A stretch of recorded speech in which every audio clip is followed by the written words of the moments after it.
আবহাওয়া office hit alert জারি করেছে। এটা হচ্ছে আবহাওয়া অফিসের কার্যক্রম থেকে যেটা তাদের ক্ষেত্রে করণীয় ছিল সেটা তারা করেছে।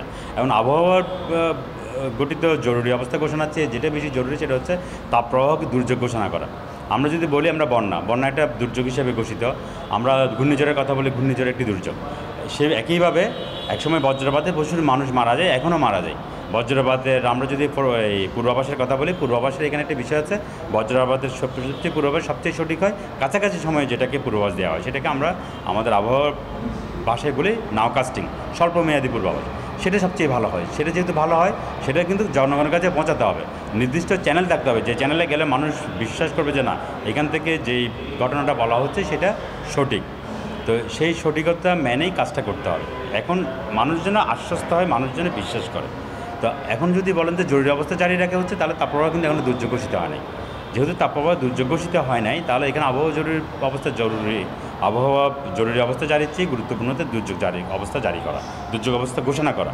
তাপপ্রবাহ যদি দুর্যোগ ঘোষণা করা হয় তাহলে দুর্যোগ ঘোষণার সাথে সাথে কিছু কিন্তু বিষয় থাকে, কারণ দুর্যোগের সময় কী করতে হবে, দুর্যোগকালীন পরিস্থিতি কী করা উচিত, এই বিষয়গুলো যখন নির্ধারিত হয়ে যাবে তাহলে সরকার এটাকে জরুরি অবস্থা ঘোষণা করা উচিত। এবং এখনও সময় আছে এটা করা উচিত, কারণ বাংলাদেশের সব অঞ্চল ঝুঁকিতে না, বাংলাদেশের নির্দিষ্ট কিছু জেলা, নির্দিষ্ট কিছু অঞ্চল ঝুঁকিতে, সেগুলোকে আইডেন্টিফাই করে অন্তত সেই জায়গাগুলোকে জরুরি অবস্থার আওতাধীন নিয়ে আসা উচিত। তাহলে আমার মনে হচ্ছে এই যে 100 যে মৃত্যু হয়েছে বা 100 যে অধিকতর মৃত্যু হয়েছে সেটা অনেক বেশি কমানো যায়, ভবিষ্যতে যে মৃত্যুর আশঙ্কা আছে সেটা কমানো যাবে। পরিস্থিতি বলি, যে কোনো ধরনের পরিস্থিতি বলি, সেটা যেমন রাতারাতি সৃষ্টি হয় না, সেরকম সেখান থেকে প্রতিকার পাওয়ার ব্যবস্থা কিন্তু কোনো কিছু রাতারাতি না। তো আমরা যদি এই ধরনের তাপপ্রবাহের ঘটনাকে বলি, এটা সরাসরি মানব সৃষ্ট পুরোটাও যেমন বলা যাবে না, আবার সব পুরোটা প্রাকৃতিক এরকমও বলা যাবে না। দুইটারই সম্মিলিত একটা প্রভাব বা পরিস্থিতি হচ্ছে আমাদের বর্তমান তাপপ্রবাহ। কারণ শুধু মানব সৃষ্টি হলে হয়তো নির্দিষ্ট কিছু জায়গার মধ্যে তাপপ্রবাহের পরিস্থিতি তৈরি হতো এরকম। মানব সৃষ্ট কারণ কোনগুলো? আমরা যে ঢাকা শহরে যে জলাশয় ছিল আমরা অনেকেই জানি, সবচেয়ে তাপ ধরে রাখতে পারে বা তাপ শোষণ করে রাখতে পারে যে সাবস্টেন্সগুলো, তার মধ্যে একটি অন্যতম হচ্ছে ওয়াটার বডি।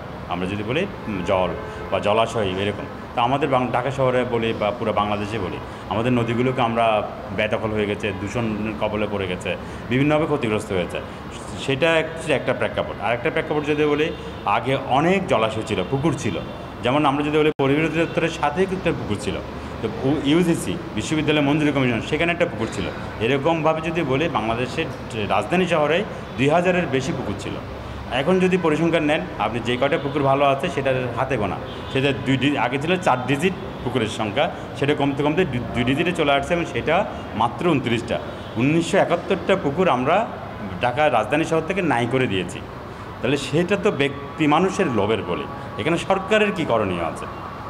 সরকার নিয়ম করতে পারে, আইন করতে পারে, আইন পালন করতে বাধ্য করতে পারে, কিন্তু ব্যক্তি মানুষের যে লোভ, ব্যক্তি মানুষ যে সামষ্টিকভাবে পরিবেশের ক্ষতি করে, সেখানে তো মানুষকে সেই পরিবেশ ক্ষতির অবস্থা থেকে নিজেকে সংশোধন করতে হবে। সেখানে আপনি, আমি, আপনারা সবাই সম্মিলিতভাবে এখানে জড়িত। সেই মানুষের যে পরিস্থিতি বা যে সীমাবদ্ধতা, তারপরে যদি ঢাকার আশেপাশে ইটভাটা তৈরি করা, তো ইটভাটা যদি তৈরি করতে হয় সেটার জন্য আলাদা আইসোলেটেড জোন থাকা দরকার। আমরা যেমন এরকম দিনাজপুরে দেখেছি, বা বাংলাদেশে অনেকগুলো ভালনারেবল বা খুব ক্ষতিগ্রস্ত জায়গা আছে যেখানে পরিবেশ ক্ষতিকর অনেকগুলো উপাদান মানুষ তৈরি করে রেখেছে, তার ব্যবসার কারণে হোক বিভিন্ন। মানুষ রাজনৈতিক প্রভাব খাটিয়ে জলাশয় নষ্ট করতেছে, তারপরে হচ্ছে সবুজ ধ্বংস করতেছে। সরকার বলতেছে গাছ লাগাতে হবে, কিন্তু সরকারি উদ্যোগে কিন্তু গাছ কেটে ফেলা হচ্ছে। আমরা তো সিটি কর্পোরেশনের উদাহরণ দিই, তাহলে মানুষ যাবে কোথায়? আর একটা হচ্ছে যখনই সরকারের উদ্যোগে আবার গাছ লাগানোর কথা বলতে, সেই গাছগুলো কিন্তু পরিবেশ বান্ধব না।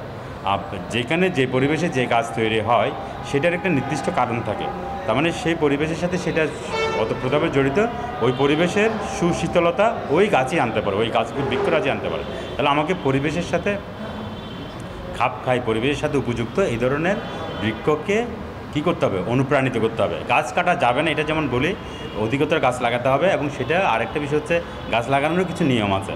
যেমন ধরেন বৃক্ষ বা ফরেস্ট্রি রিলেটেড যারা কাজ করে তারা জানে কোন ধরনের বৃক্ষ কোন সময়ে লাগানো উচিত এবং কোন জায়গায় যেমন যদি আমরা বলি 2 রাস্তার ডিভাইডারে কী ধরনের গাছ থাকা উচিত, বাড়ির আঙ্গিনে কী ধরনের গাছ থাকা উচিত, এ ধরনের বিভিন্ন ধরনের কিছু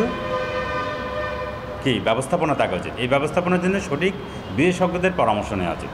ধরেন মৎস্য কর্মকর্তা যে কাজ করতে পারবে সেটা ধরেন আরেক ধরনের এই প্রশাসন থেকে চাপিয়ে দিলে চলবে না।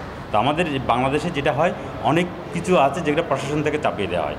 প্রশাসন থেকে প্রশাসনিক সিদ্ধান্ত চাপিয়ে দেওয়ার আগে সেটা যেন বিশেষজ্ঞ এবং যথাযথ বিশেষজ্ঞ সঠিক বিশেষজ্ঞের মাধ্যমে আসে, এই ব্যবস্থাটা থাকা উচিত। এটা যদি থাকে তাহলে হচ্ছে আমরা হয়তো কিছুটা রেমেডি পাবো। এটা হচ্ছে মানবসৃষ্ট কারণের কথা বলছি। প্রাকৃতিক কারণের মধ্যে যদি বলি, আগে যেমন ধরেন কান্ট্রি বাউন্ডারি, ধরেন আমরা যদি পলিটিক্যাল বাউন্ডারি বলি, একটা দেশের যে সীমানা, সেই সীমানার মধ্যে নদী ছিল, সেই সীমানার মধ্যে কী বলা যায় ফরেস্ট ছিল। এখন বিভিন্ন কারণে ইনফ্রাস্ট্রাকচার ডেভেলপমেন্টের কারণে, রোড ট্রান্সপোর্টেশনের কারণে সেটা বন্ধ হয়ে গেছে। সেটা যদি বন্ধ হয়ে কী হচ্ছে, আপনার এই কংক্রিটের একটা ব্যবস্থাপনা তৈরি হয়েছে। তাহলে দেখা যাচ্ছে কি আমাদের চেয়ে আমাদের পশ্চিমাংশে ভারতের যেটা পূর্ববঙ্গ, সেখানে কিন্তু তাপমাত্রা বেশি। তাহলে হিট ট্রান্সফার, হিট অ্যাডভেকশন এই জায়গাটা কিন্তু এখানে হচ্ছে। ধরেন উচ্চ তাপমাত্রা কম যে তাপমাত্রা সেখানে আসবে, তাহলে ওখানে যদি 47 ডিগ্রি তাপমাত্রা হয়, আমার এখানে যদি 42 ডিগ্রি তাপমাত্রা হয়, তাহলে আমরা ওইটার দ্বারা প্রভাবিত হয়ে আমাদের তাপমাত্রা বাড়তে থাকবে। এই ধরনের একটা পরিস্থিতি কিন্তু আছে, এটা একেবারেই মানে অগ্রাহ্য করা যাবে না। দ্বিতীয় কথা হচ্ছে, যেমন দীর্ঘদিন ধরে চুয়াডাঙ্গাতে সর্বোচ্চ তাপমাত্রা, গত বছর টানা অনেক দিন সর্বোচ্চ তাপমাত্রা ছিল। এবছরও আমরা দেখেছি প্রায় 10 দিন বিভিন্নভাবে, এক টানা না হলে 10 দিন বিভিন্নভাবে, এপ্রিল পুরো মাসের মধ্যে 10 দিন চুয়াডাঙ্গায় সর্বোচ্চ তাপমাত্রা ছিল। এমনকি গতকাল যে যশোরের সর্বোচ্চ তাপমাত্রা, তার সাথে চুয়াডাঙ্গার 0.1 ডিগ্রি তাপ পার্থক্য। এটা কেন হচ্ছে? এটার একটা কারণ হতে পারে, খুব দ্রুত হচ্ছে ওখানে আমাদের যে সবুজ যে ছিল, সবুজ ধ্বংস করা হয়েছে। আমাদের যে জলাশয় ছিল, জলাশয় কমে গেছে, বা জলাশয় ইনফ্রাস্ট্রাকচারের সাথে মার্জ হয়ে গেছে। এ ধরনের যখন পরিস্থিতি তৈরি হয়, তখন হচ্ছে কি উত্তপ্ত পরিবেশটা, আমরা যে উত্তপ্ত হয় সেখানে আরও বেশি উত্তপ্ত হওয়ার জন্য আমরা পরিবেশ তৈরি করে দিচ্ছি। এটা খুব ক্ষতিকর।